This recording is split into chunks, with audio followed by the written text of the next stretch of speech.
আপনাদেরকে ছাড় দেবে না। আপনারা জানেন না, আমরা ভদ্রতাকে যদি দুর্বলতা মনে করেন তাহলে ভবিষ্যৎ আপনাদের খুব খারাপ হবে। লায়ন মোহাম্মদ হারুনুর রশিদ আমাদের পাশে ছিলেন, অসংখ্য মামলা হামলার শিকার হয়েছি। সকল মামলা হামলার সকল দায়ভার উনি নিয়ে আমাদেরকে কোর্ট থেকে জামিন পর্যন্ত উনি করেছিলেন। উনি একদিন বলেছিলেন, আমার দেহে এক ফুটা রক্ত থাকা পর্যন্ত আমি আমার নেতা কর্মীদেরকে রাস্তায় পেলে ভয়ে ফিরবে না। উনি তাই করেছেন, আর তার জন্য দল তাকে মনোনয়ন দিয়েছেন। আর তারে শীষ করবেন না।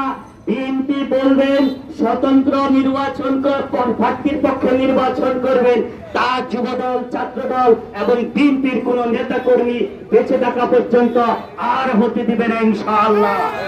প্রিয় ভাইরা আমার, আপনি সভা সমাবেশ করেন, এক পাশে আপনার ছবি রেখেন, আরেক পাশে ঈসা মাসের ছবি রাখেন, আমরা সেখানে বাধা দিব না। কিন্তু শহীদ জিয়ার কোন ছবি থাকবে, বিএনপির কোন ছবি থাকবে, সেখানে আপনাকে প্রতিহত করা হবে। এবং ওই যারা এই ফরিদগঞ্জে তার সাথে আছে তাদের অতীত চরিত্রগুলো আপনারা একটু দেখে নিন সবাই। এই বাজারবাসী থেকে শুরু করে ফরিদগঞ্জ আতবর জনতা জানে তারা কিভাবে ফরিদগঞ্জে বিএনপির নামধারী নাম বিক্রি করে অন্যায় অবিচার অত্যাচার করে গিয়েছে।